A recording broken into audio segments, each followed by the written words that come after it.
They call it growing up, but sometimes it just feels like growing apart. My name is Maris, and for a long time, I thought keeping the peace meant keeping myself small. I did everything right, quiet, responsible, always putting others first. But there came a moment when I had to ask, what happens when being the good daughter starts to cost you everything? Stay with me through the end of this story, and when it's over, let me know in the comments. Did I make the right choice? Or was I just too tired to keep giving? I'd love to hear your thoughts. That day, I was sitting at the bus stop just outside the old university library.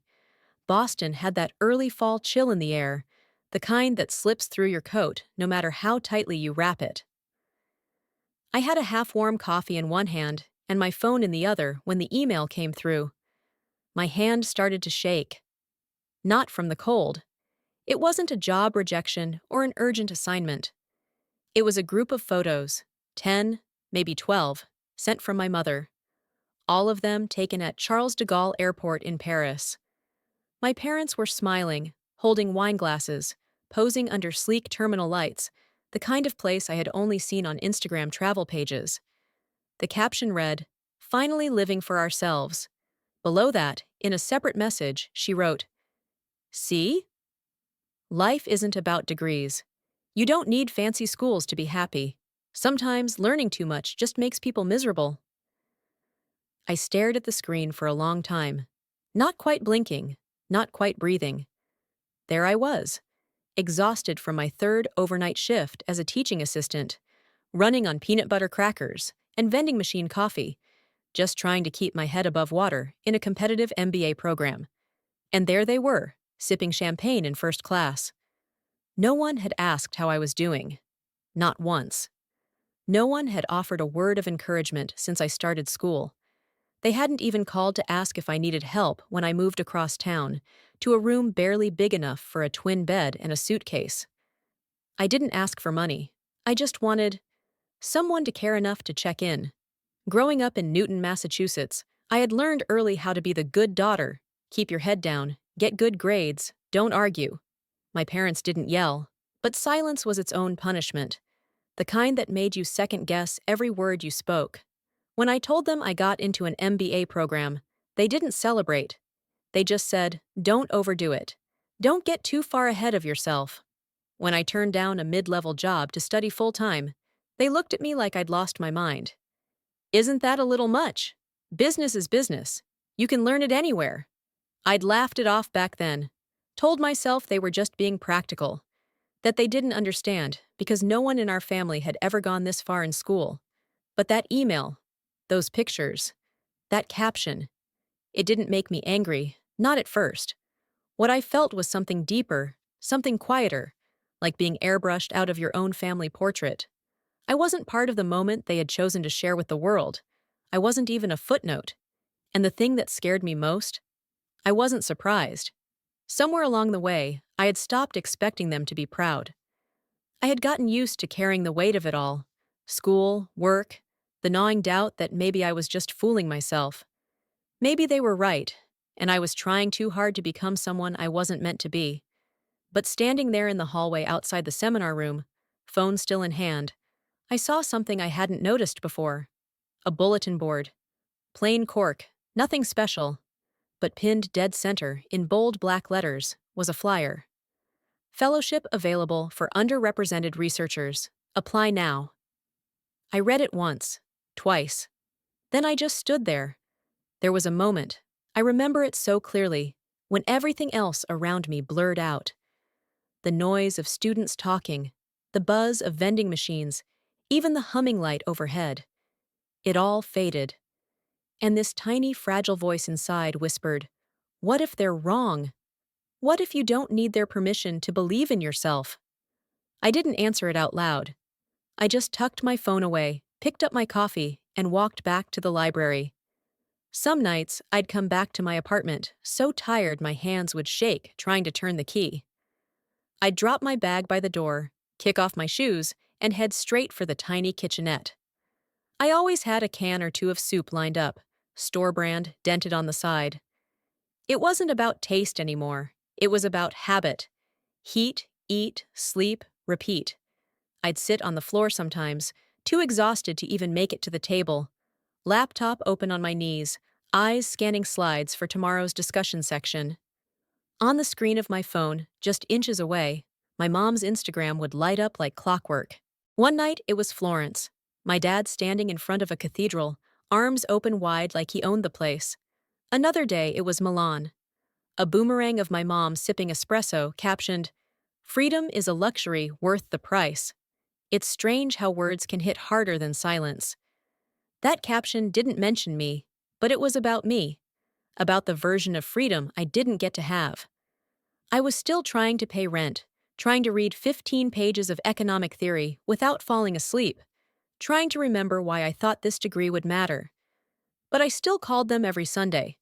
I still said yes, ma'am, and yes, sir, and updated them on my grades like a teenager hoping for gold stars.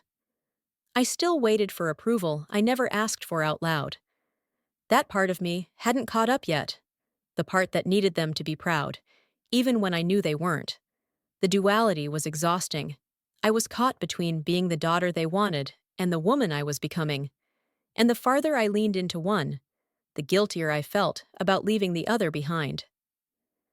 That week, during one of my back-to-back classes, I dozed off for what must have been a full 2 minutes. When I opened my eyes, Professor Braverman was standing just a few feet away, mid-sentence, staring at me. The room was silent. He didn't call me out, didn't embarrass me, just turned back to the whiteboard and finished his thought. After class, I tried to sneak out, but his voice stopped me at the door. "Walk with me." We walked side by side down the hallway, quiet for a while. Then he said, without looking at me, "You always sit in the third row. You take notes like you're memorizing scripture. But today you weren't here at all." "I'm just tired," I said, which was true, but not the whole truth. He stopped and finally faced me. His voice wasn't harsh. If anything, it was curious. "Let me ask you something," he said. "What exactly are you running from? And more importantly, do you know where you're running to?" I didn't have an answer, not one I could say out loud. He didn't press, just nodded once, as if he expected that, and kept walking. I stood there a long time after he left. No one had ever asked me that before. Not like that. Not with the kind of tone that wasn't about judgment. It was about noticing. He'd seen something. And for once, it wasn't weakness he saw. It was misdirection. A compass spinning too fast to settle. A few days later, I was rushing between office hours and the library when the academic coordinator flagged me down. "Hey," she said, "Professor Braverman told me to follow up with you about the research fellowship." I blinked. "What fellowship?" She looked surprised. "He submitted your name, said you'd be a perfect candidate." My heart stuttered a little. I hadn't asked him to do that. Hadn't even thought I was good enough for anything like that. Later that night, I checked my inbox. Sure enough, there it was. An internal nomination form from Braverman, already filled out, listing my credentials and coursework, with a simple note. "She's not just capable, she's hungry." Sometimes that's enough. I read it 3 times. It felt like seeing my name in a language I didn't know I could speak. No bargaining, no guilt, no conditions. Just belief. I sat back in my chair and let that sink in. For most of my life, belief came with a price tag. My parents only believed in effort if it led to something they understood. Job titles, paychecks, a car in the driveway. They didn't believe in ideas. They believed in outcomes. But here was a man who barely knew me, who had nothing to gain, just quietly opening a door. Not because he thought I owed him, but because he thought I should walk through it. And I started to wonder, what if I'm not the problem? What if I've just been asking for belief from the wrong people? I called them the night I got the email confirming my eligibility for the fellowship. I don't know why. Habit, maybe. Or some small part of me still hoping they'd say, "That's incredible, we're proud of you." But I should have known better. Mom picked up on the 3rd ring. I could hear the TV in the background, some game show or cooking contest. I told her about the nomination, the professor who'd backed me, the possibility of a research position if everything went well. There was a pause. Not long, just enough to crush a little hope. "You're really going to keep digging into this academic stuff?" she said, like it was a bad habit I hadn't kicked yet. "Why don't you just get a real job? Start making some money. You're 32, Maris. How much longer are you planning to sit in a classroom?" I swallowed the sting in my throat. "It's not just a classroom. This is something that could actually lead to—" Dad's voice came through on speaker. "Nobody needs a degree to live. I've worked my whole life without one. Look where it got us." That was the thing. They always talked about where they got. A house with a mortgage they still couldn't pay off. A car that broke down every winter. Credit cards that never hit zero. But they wore their sacrifices like badges, like proof that suffering was the only honest way to exist. "I'm not saying I don't want to work," I said quietly. "I just think I've earned this chance." "You think too much," Mom said, then laughed like it was a joke. I hung up a few minutes later. I smiled through the last few words. I told them I'd call again soon. But as I set the phone down, I realized something inside me had cracked. Not like a break, more like a quiet split down the middle. Something I didn't know was holding me together had started to pull apart. That weekend, it rained. The kind of cold, persistent drizzle that seeps into your bones. I didn't have an umbrella, so I ducked into the first place I saw. Cafe 9 Leaves. I'd passed it dozens of times, but never stopped in. The air inside was warm, filled with the smell of cinnamon and dark roast. I stood near the pastry case, brushing rain off my jacket, trying not to drip on the floor. When it was my turn, I fumbled for my wallet, my hands still shaking from the cold. "You all right there, honey?" the woman behind the counter asked. She had soft eyes and a calm voice, like someone who'd seen a lot and didn't need to say much about it. "Yeah, just long week," I muttered. She nodded, then slid a paper bag across the counter. "Your muffin's in there." I added another one. "You look like someone who forgot to eat lunch." I opened my mouth to protest, but she held up a hand. "Don't worry about it. The brain doesn't run on empty, and neither should you." I walked out with warm pastries in my bag, and something even warmer pressing against my ribs. Kindness that didn't ask for context. Her name was Inez. I learned that the next time I came in, which became the time after that, and then the next. She never pried. But sometimes she'd leave a handwritten coupon taped to the bottom of my to-go cup, or a sticky note tucked in the sleeve. "Don't forget to breathe. You matter more than your deadlines." She never said she was proud of me, but she made space for me, and in that space, I felt seen. In a way, my own family had never quite managed. Later that week, during a group study session, one of my classmates, Ethan, the kind of guy who always smelled faintly of cologne and ambition, started bragging about his uncle working at Arventa Global Partners. "They're launching a niche market division," he said, like he was letting us in on a secret. "Looking for people with research experience and, like, real perspective, not just textbook stuff." My ears perked up. Arventa. I'd read about their work in emerging consumer trends. Their diversity recruitment program was small, competitive. But if they were expanding, I didn't say anything then. Just took a long sip of my coffee and kept writing notes. But my mind was racing. Maybe, just maybe, all of this, the exhaustion, the ramen dinners, the awkward silences with my parents, maybe it was leading somewhere after all, a place where I didn't have to explain myself, where what I brought to the table wasn't dismissed before I sat down. I didn't have the job. I didn't even have the interview, but I had something that looked like possibility. And sometimes, when you've spent most of your life being told no, the quiet whisper of maybe is enough to keep you going. The call came in just past midnight, and I knew it couldn't be good. My phone lit up with "Mom," and for a second, I debated whether to answer. But instinct still lived in my bones, and habit always outweighed resentment. Her voice was hushed, but not because she was being considerate. It was that theatrical kind of quiet she used when she wanted to sound like a victim of circumstance. I didn't want to bother you, she said, pausing just long enough for me to feel the weight of guilt. But we've been trying to get a loan, and, well, the bank turned us down. I didn't say anything. I just stared at the ceiling, listening to her breathe into the silence, waiting for me to offer a solution. After a few more vague details and plenty of sighing, she got to the point. If you love us, she said, you'll help. Just a few thousand. We wouldn't ask if we weren't desperate. This is family, after all. She hung up after that. No good night. No, how are you? Just need and expectation. I sat in bed, the glow of my laptop screen casting shadows across the walls. My fellowship application was open, halfway completed. My notes, resume, statement of purpose, everything was lined up, waiting for that final push to hit submit. But my hands wouldn't move. I kept hearing her voice. If you love us, just a few thousand, this is family. It was amazing, really, how fast that old fear rushed back in. That if I said no, I'd be the ungrateful daughter, the selfish one, the one who turned her back on her roots.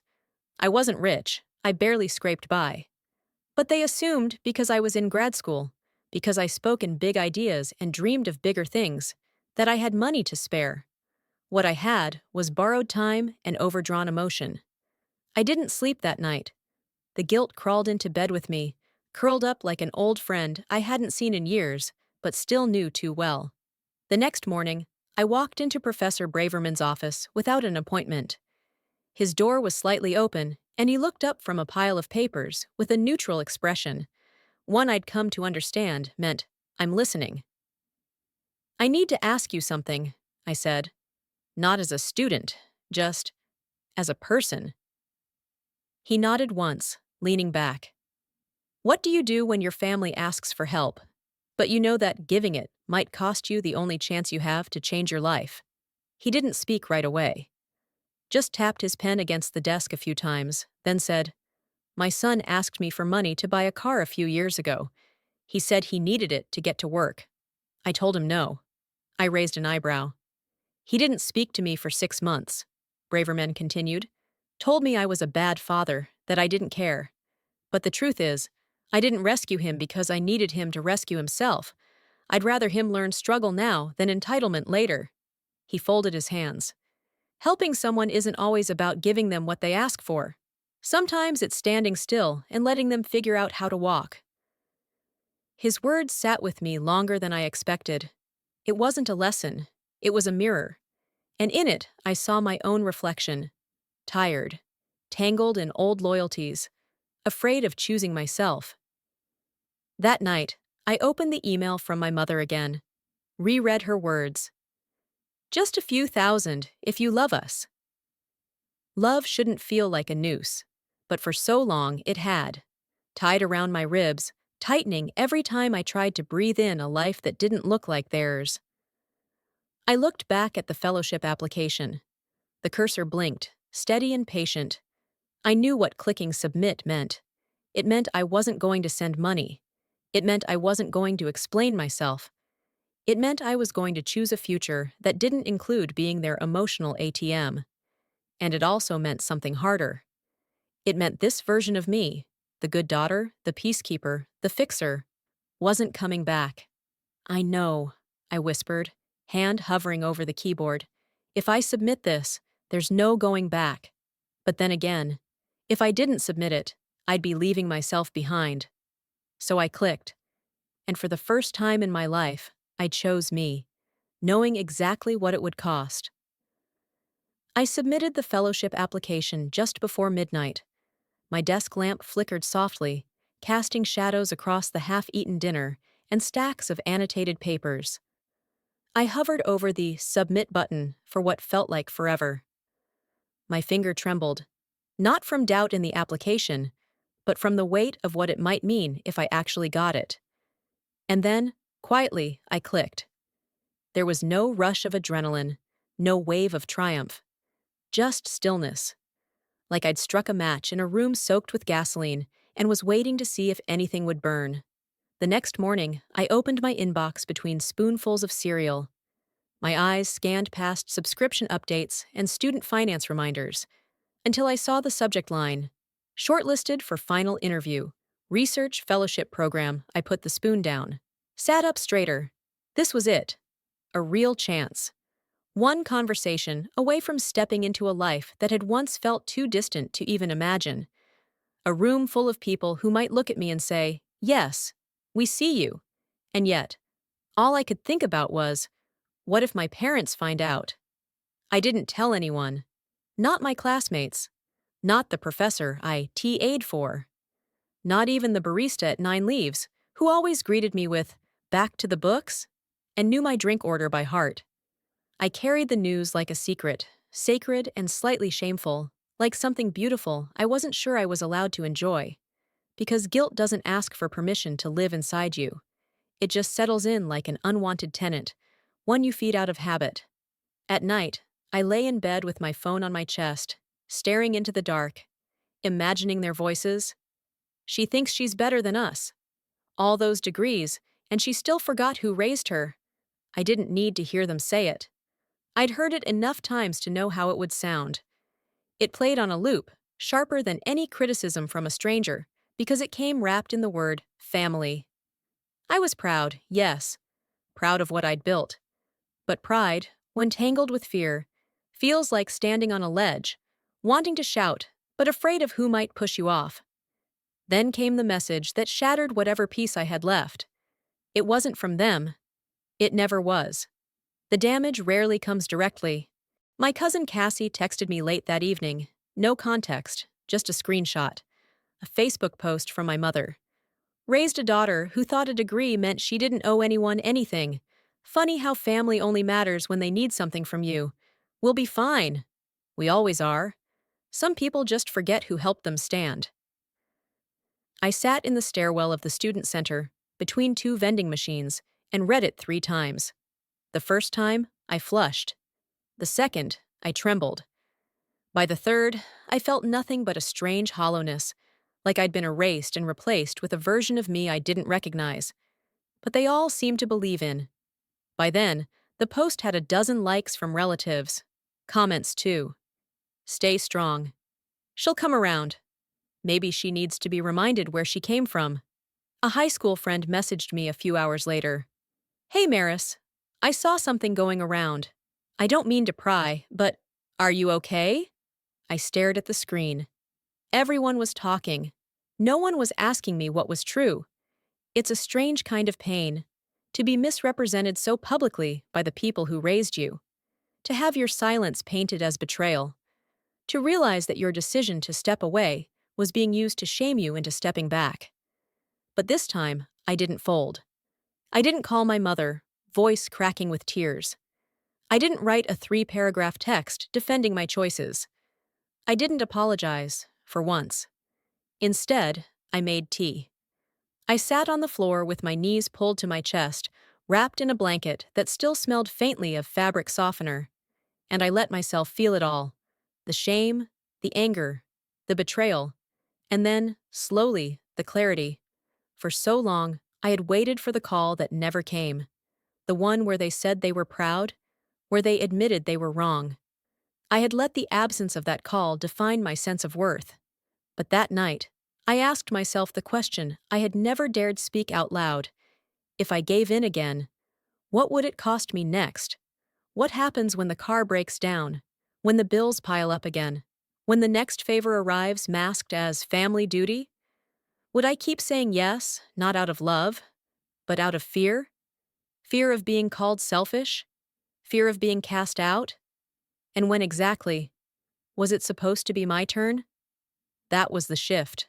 Not dramatic, not explosive, just quiet. Like a curtain being pulled back, and I could see the whole room. That night, I deleted the screenshot. I turned off notifications from anyone who shared my last name. I didn't block them, not yet. But I built distance, like setting up a fence. Not to keep them out, but to keep myself from being pulled back in. And in the morning, when I brushed my teeth and caught my reflection, I didn't see a bad daughter anymore.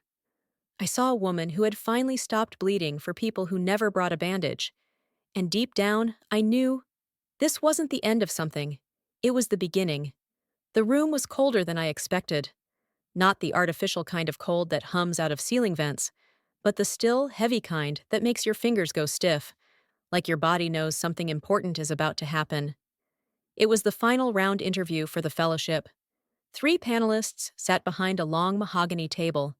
Bottled water lined the edge in precise little rows, and their folders were laid out neatly, like the moment had been rehearsed 1,000 times.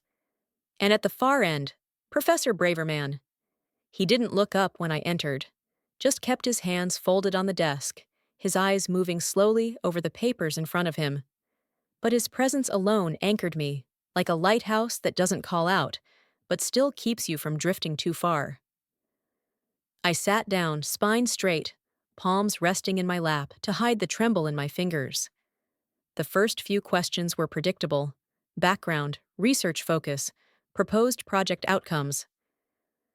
I answered automatically, letting the words fall into place the way I'd practiced them over and over the night before. Then came the pause. The woman in the center, maybe mid-50s, with a silver streak through her dark hair, set down her pen. She looked up, not in a challenging way, just curious, human.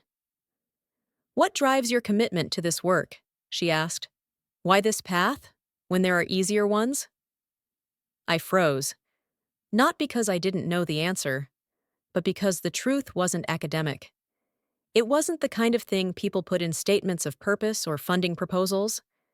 Still, I heard Braverman's voice in my head, something he'd said weeks ago when I was hesitating to apply in the first place. If you can't be honest in front of people who hold doors, what's the point of walking through them? I took a breath. My voice came out quieter than I expected. "I used to think a degree would earn me my family's respect," I said, eyes locked on a small crack in the tabletop. "But now I understand. I'm not doing this to be accepted. I'm doing it to be free." The woman didn't interrupt. She just leaned in slightly. I kept going, slowly, but without stopping. "My parents think I'm wasting time. They've told me I should be out making money, building a life that fits into their version of what success looks like. But I'm not trying to check their boxes anymore. I'm trying to stop apologizing for wanting something more." The silence that followed wasn't uncomfortable. It was sacred. Then she nodded. Once. A slow, thoughtful movement. "Thank you," she said. Braverman still hadn't spoken. But when I glanced over, just for a moment, he looked up and met my eyes. He gave the smallest, almost imperceptible nod. And I felt it, like someone had handed me a glass of water after years of thirst. I left the room lighter than I had walked in, but that feeling didn't last long. Later that evening, as I sat at my desk preparing for a group presentation, my phone buzzed. "Mom." I stared at the screen. I didn't want to answer, but some old version of myself still lived in the back of my mind, whispering, "Pick up. Be good. Be loyal." So I did. Her voice was tight, brittle. She didn't even say hello. "Is it true?" she said. "Someone told me you're trying to go back to school again, applying for more of that stuff?" I didn't say anything. She went on. "After we asked you for help, after everything we've been through, this is what you do? Leave us behind?" Her voice cracked. "What happened to being a family? What happened to taking care of your own?" I closed my eyes. But this time, my heart didn't pound. My hands didn't shake. I wasn't afraid. "I'm not leaving you behind," I said. "I'm just choosing not to drown with you." The line went silent. I could hear her breathing. I could imagine the shock in her expression. I've spent years trying to prove I was enough, trying to earn a kind word, a simple acknowledgement. But I'm done sacrificing myself so you can feel better about staying stuck. She choked out a sob. "You sound so cold." I shook my head, though she couldn't see it. "No," I said, my voice steady. "I sound clear, and I'm not going to apologize for that anymore." Then came the click. I looked at the phone. Call ended. No follow-up, no message, nothing. I sat still for a long time, then turned toward the window, where my reflection stared back.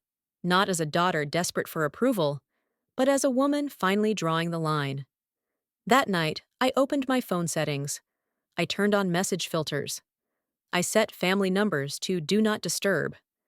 I archived every old voicemail I had once clung to, like proof that love might still come, if I waited long enough. And then, I went to bed. For the first time in a long, long while, I didn't dream of being shouted at, ignored, or accused. I didn't dream of her voice calling me back. I just slept. The email came on a quiet Tuesday morning, one of those slow gray days where time seems to stretch. I was on the floor, folding laundry, worn-out jeans, an old sweatshirt, socks that had long lost their pairs. The TV hummed low in the background, not loud enough to distract, just enough to keep me company. I almost didn't check my laptop when the notification popped up. I assumed it was just another reminder from the registrar, or maybe a student survey. I nearly closed the tab without reading.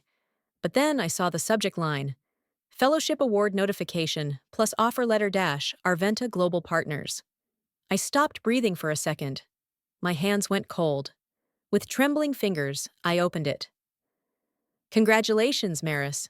You've been selected for the full research fellowship for the upcoming academic year. In addition, we are pleased to offer you a preliminary contract with Arventa Global's Market Insight Division, beginning post-graduation. I stared at the screen, then blinked.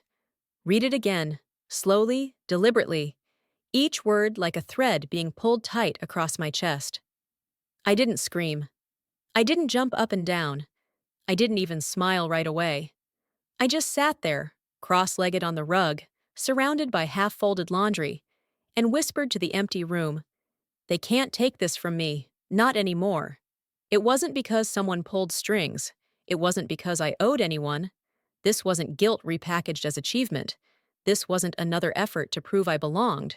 This was mine, and it would stay mine. Graduation came faster than I expected. One moment I was buried in deadlines. The next I was standing in front of the mirror, adjusting a borrowed gown. I kept everything low-key.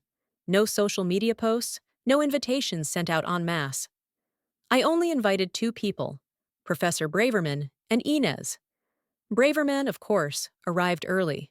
A pressed gray suit, worn leather shoes, a stack of papers under one arm. He said nothing when he saw me, just nodded once with that steady gaze that always seemed to see further than the moment. Inez came in a pink shawl wrapped around her shoulders, carrying an old film camera like it was a piece of her heart.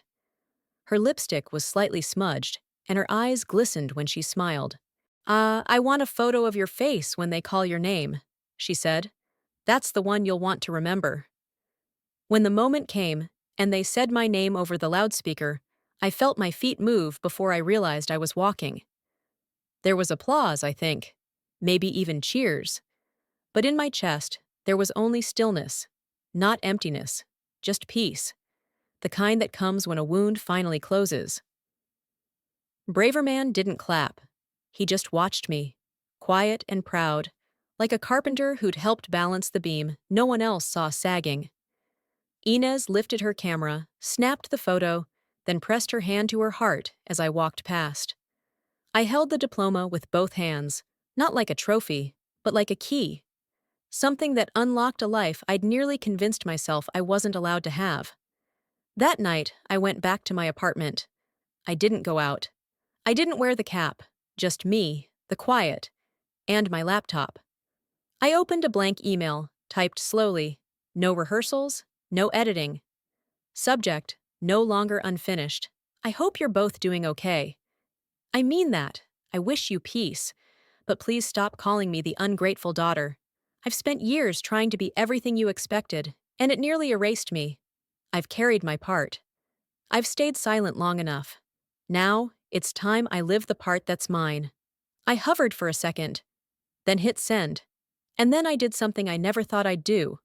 I blocked their numbers. I left the family group chat. I archived every voicemail that had once kept me awake. Not out of spite, not out of revenge, but out of protection. Out of love, for me. I didn't need their approval anymore. I didn't need them to understand why. I just needed to stop holding open a door for people who never intended to walk through with kindness. That night, I went to bed early. No buzzing phone, no racing thoughts. And for the second time in my life, I slept without fear. No dreams of being judged. No echoes of too much or not enough. Just the soft sound of rain tapping against the glass. And in that stillness, I felt it. Gently. Completely. Not like a daughter who failed, but like a woman who finally came home to herself. The apartment was half-packed. Boxes stacked by the door, bubble wrap spilling from corners, and the walls bare except for one small frame above the bed. An old photo of my family at a 4th of July barbecue. I stood there staring at it for a while, not with anger, not even sadness, just quiet. Then I took it down. I didn't rip it. I didn't throw it away. I wrapped it gently in an old sweatshirt and placed it inside a drawer I wasn't taking with me. Not because I needed to keep it, but because I was finally ready to let it stay in the past, exactly where it belonged. I was moving to Cambridge in 2 days. The new place was smaller but bright, a 10-minute walk from Arventa Global's headquarters. I'd signed the lease with my own name, with money I'd earned through work that no one had handed to me. It didn't feel like starting over. It felt like starting right. And with every taped-up box, every emptied drawer, I felt lighter. I hadn't spoken to my parents since the day I sent that final email. But apparently, news travels. A cousin reached out first. Something vague about how proud the family is, now that I was doing well. Then came a message from my aunt, saying Mom had been misunderstood, that they never meant to push me away, and that there's still time to come home. Come home. Funny how people only remember the shape of a door after you've closed it. She ended the call by saying, "They miss you, you know. If you wanted to talk, they'd listen now." I didn't flinch. I just said, "I hope they're at peace, but I'm not coming back." A pause. Then, "Even if they say they were wrong?" And I answered as simply as I could. I lived too long trying to earn the love of people who were more committed to misunderstanding me than accepting me. I wish them peace, but I've made mine without them. After we hung up, I made tea and sat by the window. No music, no phone, just the sound of cardboard rustling and wind nudging the glass. Peace wasn't loud. It was this: being able to breathe in your own space and not second-guess why you deserved it. That same afternoon, a small box arrived at my door. I recognized the handwriting on the label immediately, rounded cursive, always with a tiny heart over the I. Inside were lemon poppy seed cookies. My favorite. Tucked between the layers was a handwritten note from Inez. "You deserve a life that tastes sweet, without needing permission. Love, Inez." I didn't cry. I smiled. And then I ate a cookie in one bite, right there by the sink, like a kid who didn't care about crumbs or rules. 2 days later, Braverman took me to lunch. No fanfare, no long speeches. Just 2 plates of pasta and a glass of wine I could finally afford. At the end of the meal, as we waited for the check, he leaned back and looked at me for a long second. "You used to believe kindness only came with a blood tie," he said. "But sometimes the truest family is made of people who show up. Not because they have to, but because they choose to." I nodded. That was the final piece. The ache in my chest I didn't even know was still there began to dissolve. Later that night, I pulled out a fresh notebook. First page, clean and crisp. I wrote one sentence. "No one owes me love. But I don't owe anyone my life either." I closed the notebook and left it on the counter. Then I stepped outside, into the night, into the quiet, into whatever was waiting.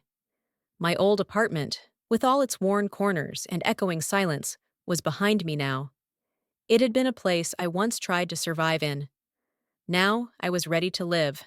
That weekend, I found myself back at Cafe 9 Leaves. I ordered the usual, hot chocolate and an orange scone. Inez was behind the counter, wiping a tray. When she saw me, she winked. "No coupon today," she said. You can afford full price now. I can, I replied, grinning, but keep one on the board for someone else. I sat at my favorite spot by the window. Outside, the world moved. Hurried feet, late buses, college kids dragging laundry. Life, happening in real time. But inside, everything was still. I looked down at my drink, then back at the glass, and I thought, not loudly, not triumphantly, just quietly, with full certainty, I finally chose myself. And I'm not sorry for it. Sometimes, walking away isn't about anger, it's about choosing peace over proving a point. If this story felt familiar to you, if you've ever stayed silent just to keep things from falling apart, then I hope you know you're not alone. We don't always get the love we deserve from the people we expect it from. But that doesn't mean we're unworthy. It just means it's time to stop asking and start becoming. Have you ever reached a point like that? If this story touched something in you, I'd be honored to have you with me again next time.